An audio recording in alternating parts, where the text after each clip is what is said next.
All right, today we're going to break down how companies build, fuel, and maintain the most critical part of their entire operation, the sales engine. This is what turns a great idea into actual money, and we're going to pop the hood and see exactly how it's done. So let's just start with a really basic question. Forget about the cool products, the fancy branding, the mission statement for just a second. What is the one thing a business absolutely cannot live without? You got it. Sales. That's the lifeblood. The sales team is the part of the company that literally brings in the money that pays for, well, everything and everyone else. So if sales is the engine, how do you actually build one that runs like a dream? Well, it all starts with the design. And that design process starts with your team. And look, this isn't just about hiring a bunch of people. It's about creating a blueprint, a real structure that makes the most sense for what you're selling and, just as importantly, who you're selling it to.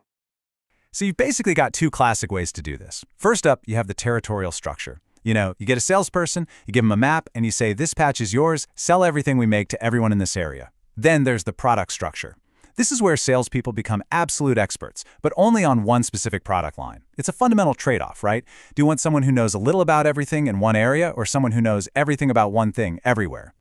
But wait, there's actually a third way that's become super popular, and that's organizing your team by the customer. So you might have one sales team that only sells to, say, hospitals, and a completely different team that only sells to schools, because what they need is totally different. The reality is, a lot of big companies, think of someone like Pfizer, they use a crazy complex hybrid of all three. They'll have teams organized by territory, by the specific drug they sell, and by the type of doctor they're talking to.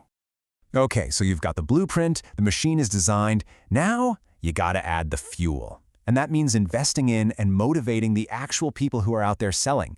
And we're talking way more than just a morning pep talk. This is about systematic training and some really powerful incentives. The best companies out there know that training is a serious investment. A new hire might spend weeks, sometimes even months, in a formal program learning everything from high-level sales strategy down to the tiniest details of a product. And it doesn't just stop when they're new. The best sales organizations make training an ongoing thing for the whole team, just to keep everyone's skills sharp and their product knowledge totally up to date. Now, training is absolutely crucial. But let's be real. In a high-pressure sales world, what's the one thing that motivates people day in and day out? It's compensation. How you pay a salesperson has a direct, and I mean direct, impact on how they behave. The real trick is finding the right balance. You could do a straight salary. It's stable, the costs are predictable, but it doesn't really give your salesperson a huge reason to hustle. On the other end, you've got commission only, pure incentive. The more you sell, the more you make. That can be incredibly motivating, for sure. But it can also lead to burnout or salespeople being a little too aggressive. And that's why so many companies end up with a hybrid. A base salary for that sense of security, plus a commission to really reward those top performers. Yeah, it's more complicated, but it usually hits that sweet spot. So, you've designed your team, you're motivating them, your engine is humming along. But what happens when you need a short-term burst of speed? Well, that's when you hit the turbo button, sales promotions. Unlike that big brand-building advertising you see, a sales promotion is all about the immediate. It's a direct call to action, an incentive designed to get you to buy something right now. Not next week, not next month. Think, buy one, get one free this weekend only. That's a sales promotion. Generally, these promotions work in one of two ways. You can use a pull strategy, where you offer deals directly to us, the customers, like coupons, to get us to go into the store and demand the product. Or you can use a push strategy. This is where you give incentives to the stores themselves, the retailers and wholesalers, so they stock up on your product and then they promote it for you. And you know these pull tactics because you see them every single day.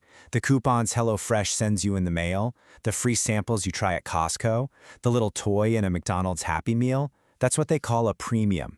Even contests where you need some skill or sweepstakes that are pure chance like Publishers Clearinghouse. It's all designed to give you an immediate reason to open your wallet. But all this stuff, the coupons, the samples, the ads, it costs a ton of money. So how does a company know if it's actually worth it? They use a super important metric called the cost of customer acquisition, or CAC. It sounds complicated, but it's simple. It's just the total amount you spent on marketing divided by the number of new customers you actually got from it. Here's how it plays out. A company spends money across a bunch of different channels. TV ads, catalogs, Google ads, you name it. You add up every single one of those expenses. In this example, it comes out to $4.65 million. Then you count up all the new customers you got from all those efforts, a total of 810,000. Then you just do the simple math. Total cost divided by total new customers, and boom, there's your number. In this case, it cost the company $5.74 to get one single new customer through the door. And that, right there, leads to the million-dollar question. Or, I guess, the $5.74 question. Is that a good number? Is that a worthwhile expense? The truth is, by itself, that number means absolutely nothing. You need one more piece of the puzzle. You have to compare the cost to get a customer with the total value of that customer over time. Let's say this company knows that on average, they'll make about $90 in profit from each customer over their entire relationship. Well, now the picture is crystal clear. Would you spend $574 to make $90? Yeah, all day long. That's not just a good deal, that's a fantastic return, and it tells you your sales engine is running very, very profitably. But here's the thing. A super powerful engine that blows up after a month is, well, it's useless, right? In sales, long-term success isn't just about the numbers, it's about trust. And that brings us to our final and maybe most important section, selling with integrity.